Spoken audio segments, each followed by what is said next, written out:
If someone asked me what would be my ideal Dragon Ball Z game, I'd probably say something like Dragon Ball FighterZ. You know, because it's a proper fighting game by a real developer instead of the Budokai and Xenoverse games we've all been used to. If this same question had been asked to me like 15 years ago when I was watching Dragon Ball Z every day after school, it would have been a game like this.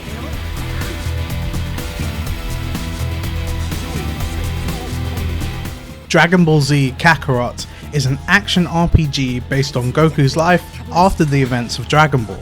Just like in most RPGs, you've got a leveling system which increases your health and mana, or in this case ki. You've got stats, which I didn't get to look at, but they are definitely in the game, and there's a big world to explore.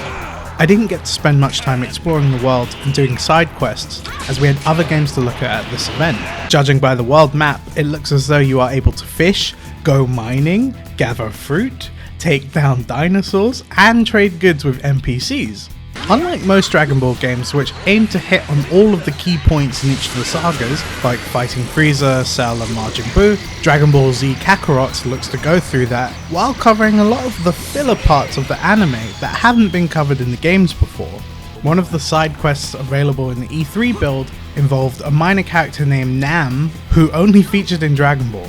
There was also confirmation in Jump magazine that this game will cover the infamous driver's license episode where Goku and Piccolo learn to drive. In addition to this, there are brand new characters being added to the game like Bonyu, a former member of the Jinyu Force. This might be one of the biggest Dragon Ball games ever, though as of right now there hasn't been any confirmation as to how long this game spans. Considering what we know about the game so far, it's likely Kakarot covers the bulk of the Dragon Ball Z anime.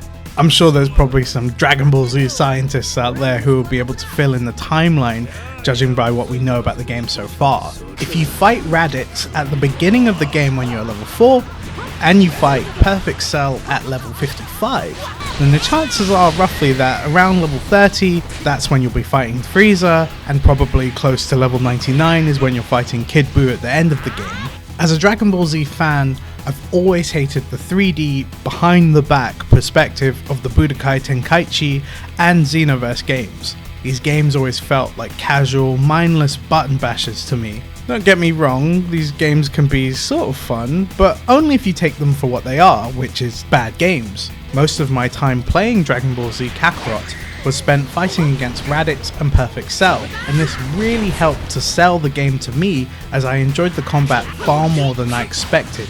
Sure, it's not on the same level as something like Dragon Ball FighterZ, but it's certainly above the level of something like Xenoverse because it's doing a lot more during the big fights. Take this moment in the fight against Cell. Here he is able to step back and fire a load of projectiles, forcing me to either dodge them or find an opening to attack him.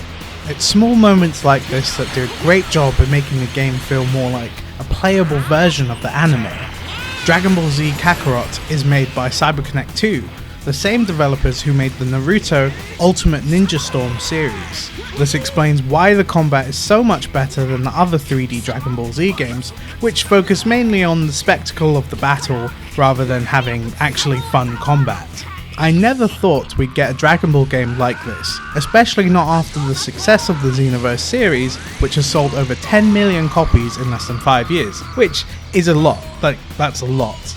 To go in this direction, despite seeing clear success elsewhere, is a brave decision, but I think it's going to be a decision that Dragon Ball fans, and even those that love the Xenoverse series, are going to really appreciate in the long term. Dragon Ball Z Kakarot is shaping up to be one of the most ambitious Dragon Ball games of all time, and I can't wait to see how it turns out when it launches sometime in 2020. Thanks for checking out our preview of the game. It's pretty cool, right? Be sure to comment on this video by saying something positive, like this video with the thumbs up button, and subscribe to our channel so we can continue to make videos like this one. See you guys in our next video or stream.